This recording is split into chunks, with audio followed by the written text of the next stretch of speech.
Facebook నుంచి మేము కూడా అర్న్ చేయాలనుకుంటున్నాము, బట్ మాకు ఎలాంటి ఐడియా లేదు, ఇప్పటి వరకు చేయలేదు. సో ఇప్పుడు చేద్దాం అనుకుంటున్నాము. మాకు జస్ట్ అకౌంట్ ఉంది, సో ఎలా స్టార్ట్ చేయాలి, ఏం వేయాలి అని అంటున్నారు. సో మీకోసం నేను ఒక మాట చెప్తున్నాను, ఇక్కడ వినండి. మీకైతే అకౌంట్ ఉంది, అందులో ఏదో కొంత ఫాలోవర్స్ అయితే ఉండొచ్చు. సో అదే ఫాలోవర్స్ని ఇంకా మీరు ఫ్రెండ్ రిక్వెస్ట్ పంపించుకుంటూ 5000 ఫాలోవర్స్కి అయితే చేసుకోండి. ఓకే, దాని తర్వాత అది ప్రొఫెషనల్ మోడ్లోకి కన్వర్ట్ చేయండి మీ ప్రొఫైల్ని. లేదు మీ ప్రొఫెషనల్ మోడ్లోకి కన్వర్ట్ చేసేయండి. సో అది మీ ఫాలోవర్స్ అందరూ మీ పేజ్, మీ ఫ్రెండ్స్ అందరూ మీ ఫాలోవర్స్గా మారిపోతారు. ఓకే, సో మారిపోయిన తర్వాత మీరు 5000 ఫ్రెండ్స్ అయిన తర్వాతనే అది ప్రొఫెషనల్ మోడ్లోకి కన్వర్ట్ చేయండి. ఓకే, సో అది ప్రొఫెషనల్ మోడ్లోకి మారిపోయిన తర్వాత మీ ఫ్రెండ్స్ అందరూ మీ ఫాలోవర్స్ అయిపోతారు. ఓకే, సో ఇప్పుడు మీరు వర్క్ అన్నది స్టార్ట్ చేయాలి. సో వర్క్ వేయాలి, ఏమేయాలి. సో మీరు ఇన్స్టాగ్రామ్కి వెళ్ళండి, లేదా పింట్రెస్ట్ ఉంటుంది కదా, పింట్రెస్ట్కి వెళ్ళండి. ఏదైనా సెలబ్రిటీ ఫొటోస్ ఏదైనా తీసుకోండి. తీసుకున్న తర్వాత మీరు దాన్ని స్క్రీన్ షాట్ తీసుకొని అది ఎక్కడి వరకు కావాలో మీరు అక్కడి వరకు కట్ చేసేసుకొని కొంచెం కలర్ మ్యానిపులేట్ చేయండి.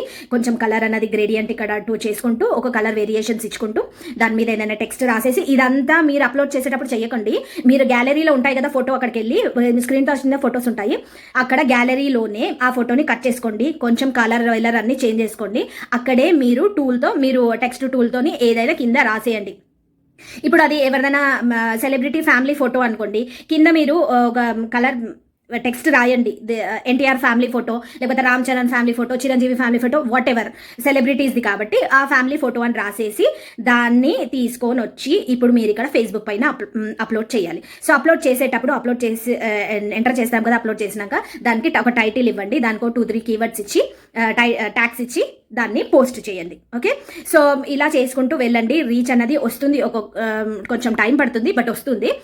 సో ఒక 1 మంత్ వరకు ఇలా చేసుకుంటూ వెళ్ళండి. బట్ ఇది కాపీ పేస్ట్ అండి, ఎప్పుడు ఛానల్ పోతుందో తెలియదు. సో మనం ఒరిజినల్ మీద వర్క్ చేయడం బెటర్. సో ఒరిజినల్ మీద వర్క్ చేయాలి అని అంటే నేను మీకు ఇంకా కొన్ని ఐడియాస్ కావాలని అంటే నేను డెఫినెట్లీ ఇంకా కొన్ని ఐడియాస్ ఒరిజినల్ కంటెంట్ మీదనే తీసుకురావడానికి ట్రై చేస్తాను. ఓకే, సో ఇలా అయితే చెయ్యండి. మీరు టెస్ట్ చేయాలి అని మిమ్మల్ని మీరు అనుకుంటే చూడండి. ఇప్పుడు మనం ఏమంటారు, చాలా మంది మానిటైజేషన్ ఇంపాక్ట్ ప్రాబ్లం వచ్చి పోయాయి ఈ ఛానల్స్ కాపీ పేస్ట్ వాళ్ళవి.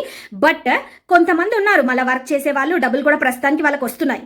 అంటే మన టైం వచ్చే వరకు మనమైతే ఆన్ చేసుకునే సిచ్యువేషన్ అయితే ఉంటుంది. సో తొందరగా వైరల్ అయితే కనుక డెఫినెట్లీ మనం ఆన్ చేసుకోవచ్చు. సో ఒక్కసారి మీకు మొత్తమే ఏం తెలియదు కాబట్టి ఒకసారి అయితే దిగండి, ట్రై చేయండి, చూద్దాం మీలాకి ఎక్కడి వరకు ఉంటుందో. కానీ హోప్స్ అయితే పెట్టుకోకండి దీని మీద నెక్స్ట్ మంత్ వస్తాయని. బట్ ఎప్పుడు పోతుందో తెలీదు, ఉన్న వరకు అయితే మేము ఆన్ చేసుకుంటాము అంతే.